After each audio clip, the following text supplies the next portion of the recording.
Ku rasakan itulah kenyataan, inilah kenyataan. Terukam dan jiwa, hasrat jiwa, hasrat jiwa. Anjing-anjing kepala telah bunuh jadi dasar tak tahu diri. Ku muak melihatmu. Hanya nenek yang cerita dari bencana. Begitu kejam, begitu biadab, begitu kejam.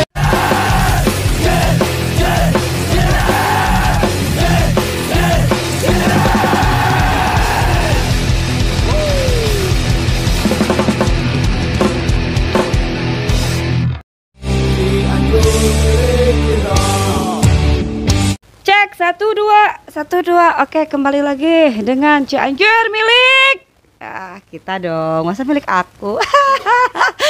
Ya, kembali lagi di channelnya Haji Ceko Official. Iya, kamera teh belah mana sih cuy? Belah itu apa belah di sih? Di orang liriknya belah di itu. Satu lucu.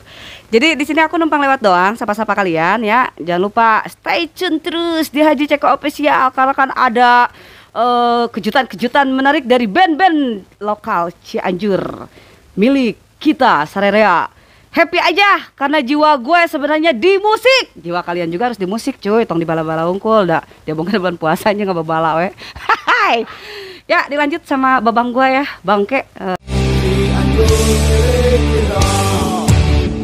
Oke, assalamualaikum warahmatullahi wabarakatuh. Ya, kembali lagi bersama Aing Haji Ceko di Cianjur milik kita. Ya, tadi anjing iklan dulu anjir yang nggak lewat tadi ya. Jarang-jarang nih gua kedatangan artis heboh.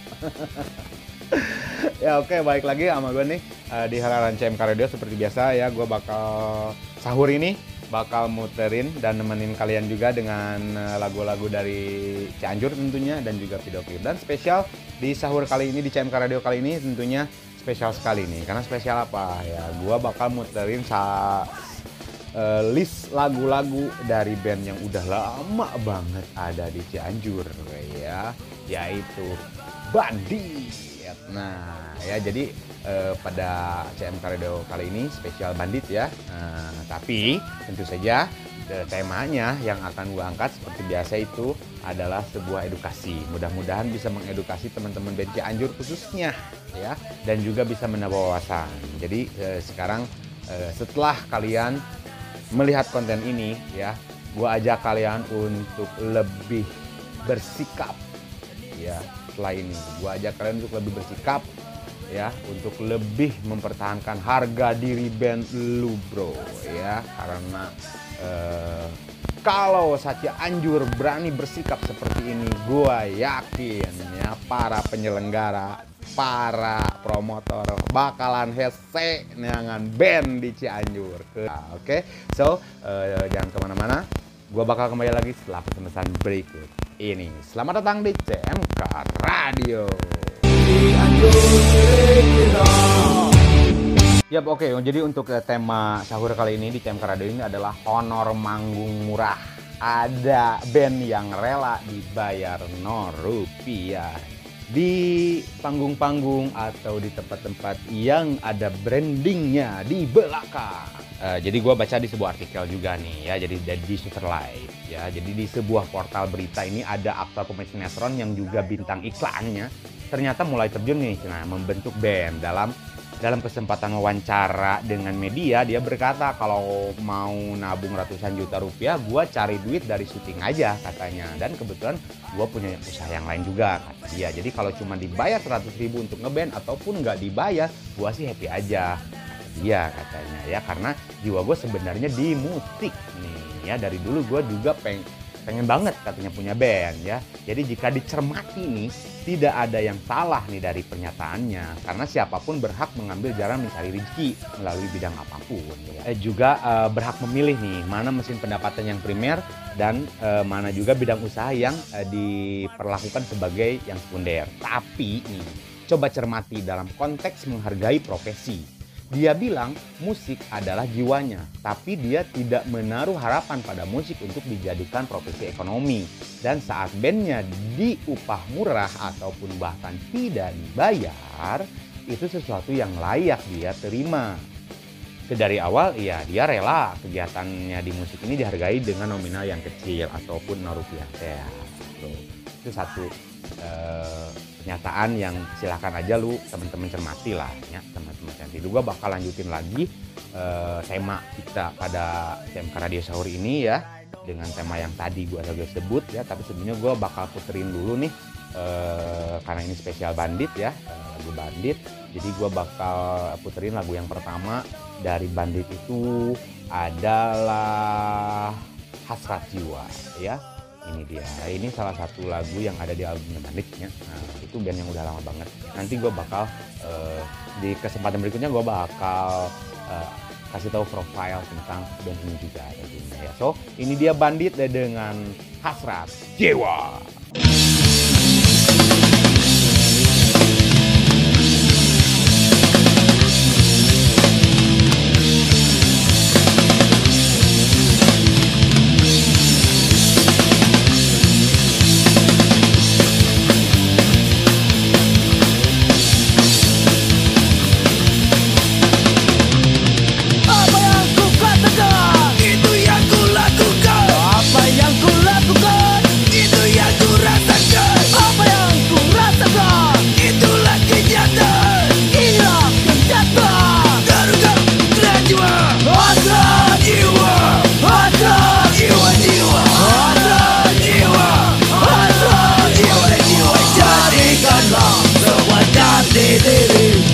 Jadikanlah semua bukti-bukti, jadikanlah semua jati diri, jadikanlah semua bukti-bukti.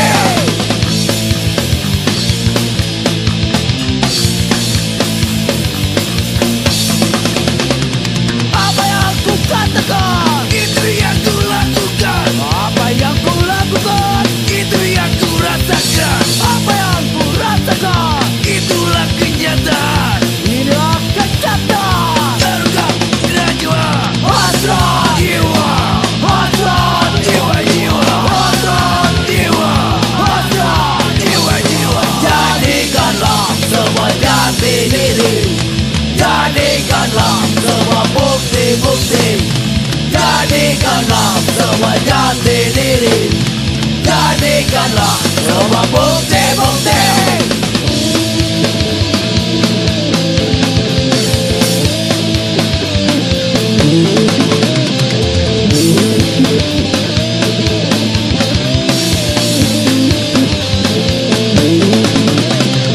Apa yang ku katakan, itu yang ku lakukan. Apa yang ku lakukan, itu yang ku rasakan. Apa yang ku rasakan, itulah kenyataan. Inilah kenyataan. Terungkap dengan jiwa, hasrat jiwa, hasrat jiwa, hasrat jiwa, hasrat jiwa. Jadikanlah semua jati diri, jadikanlah semua bukti-bukti, jadikanlah semua jati diri, jadikanlah semua bukti-bukti.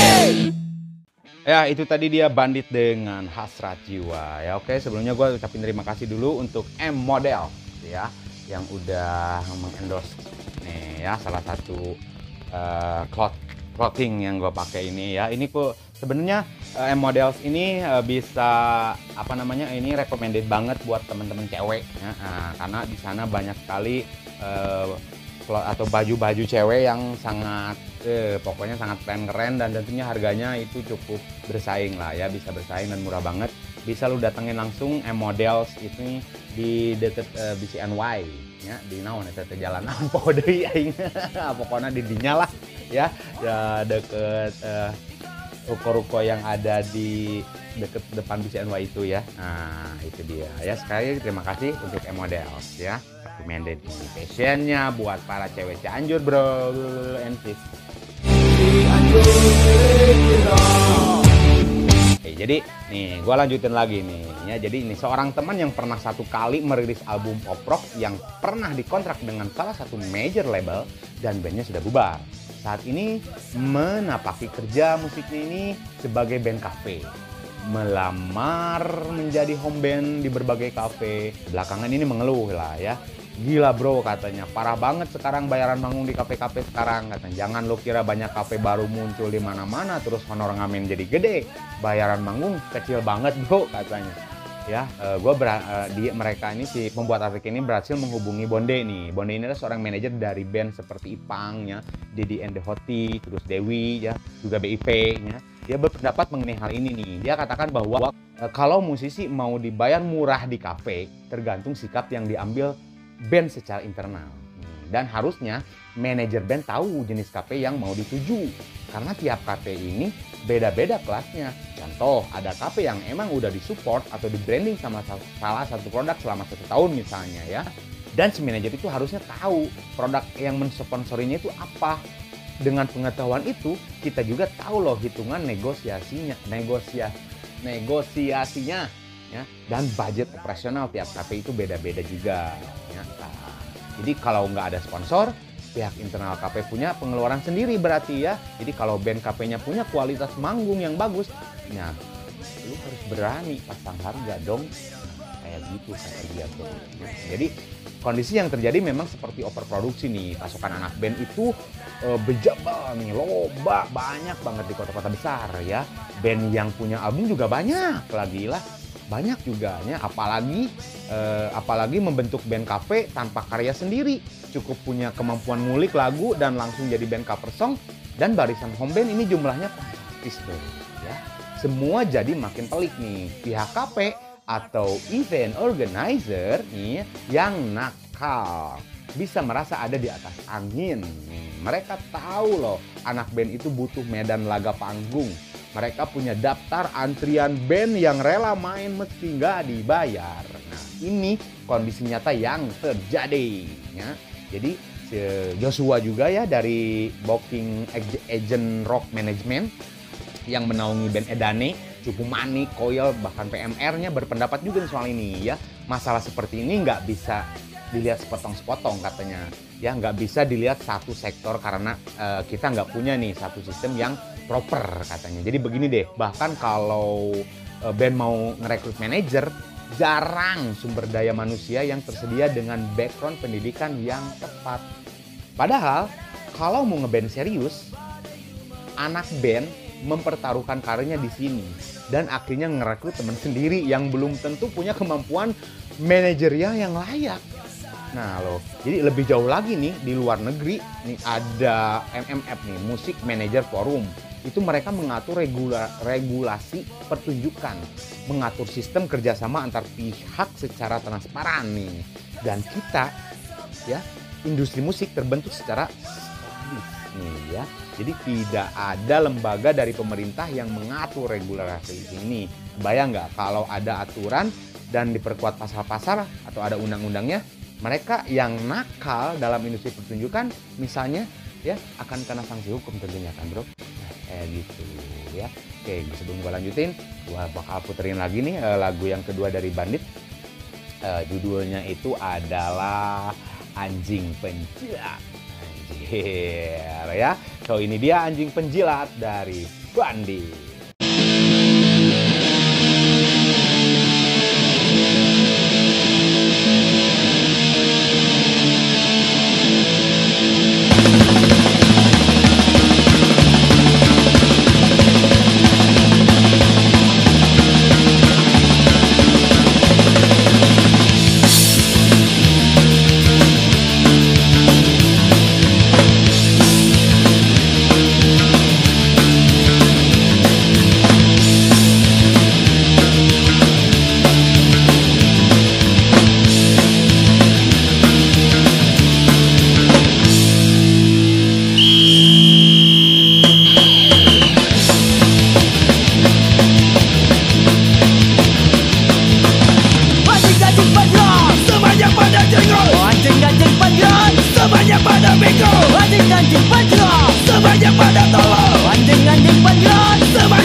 Yup, itu tadi anjing penjilat dari Bandit ya, anjir ya. Itu udah jarang ya kita nemu genre yang seperti ini loh di Cianjur khususnya. Gua pribadi sendiri ini ya menilai udah jarang banget ya, kayak gitu. So, gua lanjutin lagi nih ya. Lutfi nih, manajer dari band Giplak, Ronald, Tike, dan juga Bimbo ya nih. Juga sumbang opini nih mengenai hal ini ya. Dia berpendapat bahwa masalah kayak gini kesalahannya bisa ada di semua pihak ya. Jadi si band butuh space display dan si penyelenggara butuh konten. Tapi mereka nggak mau keluar biaya besar. Jadi semuanya ada salahnya. Jadi si band nggak bisa nyalahin penyelenggara juga nggak bisa nyalahin band ya. Harus ada win-win solution antara penyelenggara acara tidak dibebani dan si band itu tidak diragukan. Dalam relasi ini sering keluar istilah harga teman sebenarnya ya. Justru kalau harga teman harusnya mahal loh. Kalau teman ngasih harga murah berarti nggak ngehargai profesi teman dong, bener nggak? Dan memang kondisinya kadang penyelenggara acara ini memanfaatkan orang yang butuh loh. Yo. Saya setuju ya katanya dengan berbagai masukan opini dari para manajer di atas tadi yang disebutkannya itu bukan sekedar teori tapi yang bicara adalah orang-orang yang di lapangan. Mereka adalah para praktisinya. Si Bonde juga menambahkan, gua kadang sering fleksibel juga kok katanya. Kalau artis gua yang butuh promo karena baru ngeluarin single ataupun album, kita nih dalam posisi butuh ya katanya. Biasanya si manajer ini atau Bonde ini ya bikin program promo dan kalau main di TV kan honorer manggungnya itu nggak seperti off air ya. Jadi katanya dia ngejar keuntungan di materi biar lagu makin dikenal luas, publik makin aware nih sama karya baru artis dia ini. Dan si manajer itu harus pinter-pinter milih media yang efektif loh. Tapi kalau mau di TV, pilih TV yang ratingnya bagus, punya edukasi, dan ada suguhan live performance-nya. Itu tepat katanya ya. Jadi dia itu dulu ngerilis secara eksklusif single baru Ipang nih di Net TV, acara talk show Sarasehan misalnya ya jika gitu. Itu tugas manajer tuh kayak gitu bro ya. Nah ya. Oke, sebelum dilanjutan lagi, gue bakal puterin lagi lagu berikutnya masih dari Bandit ya, yaitu Cerita Nyata. Nah, ya masih di album yang sama tentunya. So, ini dia Cerita Nyata dari Bandit.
nyata.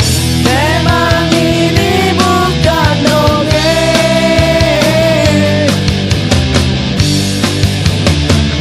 Cerita ini terulang kembali.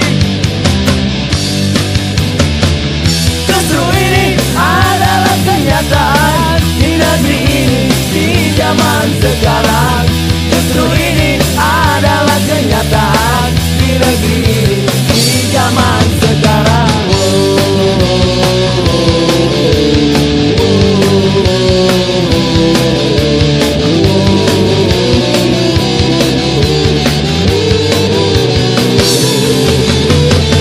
Ada cerita nyata zaman dulu kala, ada sebuah desa, orang yang tak berdosa bunuh cala berkala dari sebatang kara.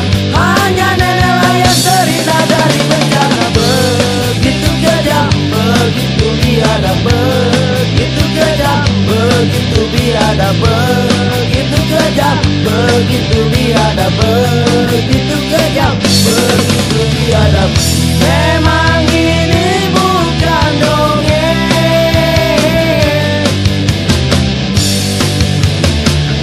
Cerita ini terulang kembali.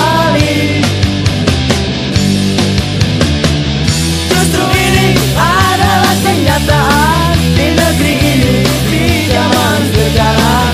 Justru ini adalah kenyataan di negeri ini, di zaman sekarang.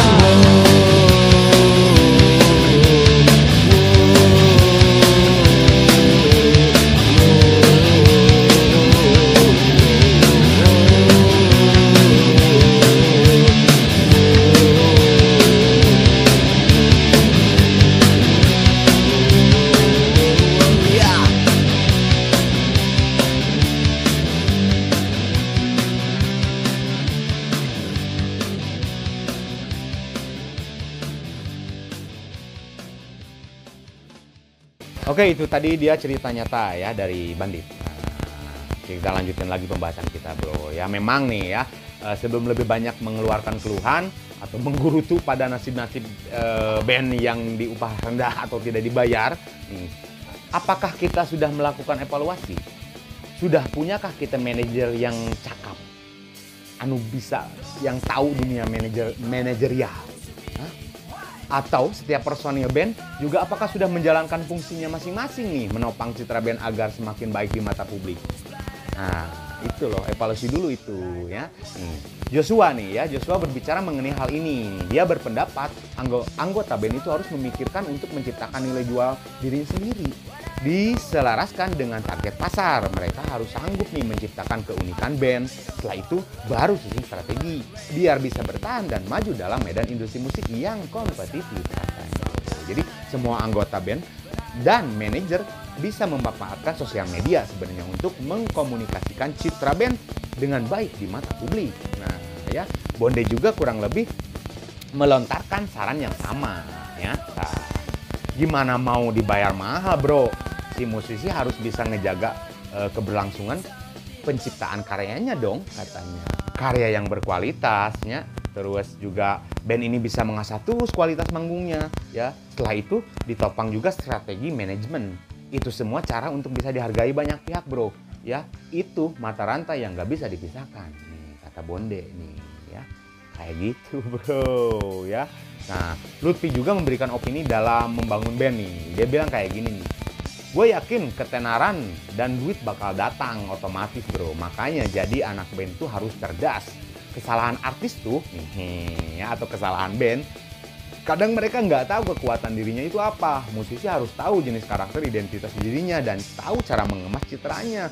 Punya kemampuan komunikasi yang tepat dengan penggemar, mikirin passionnya, mikirin konsep pertunjukannya.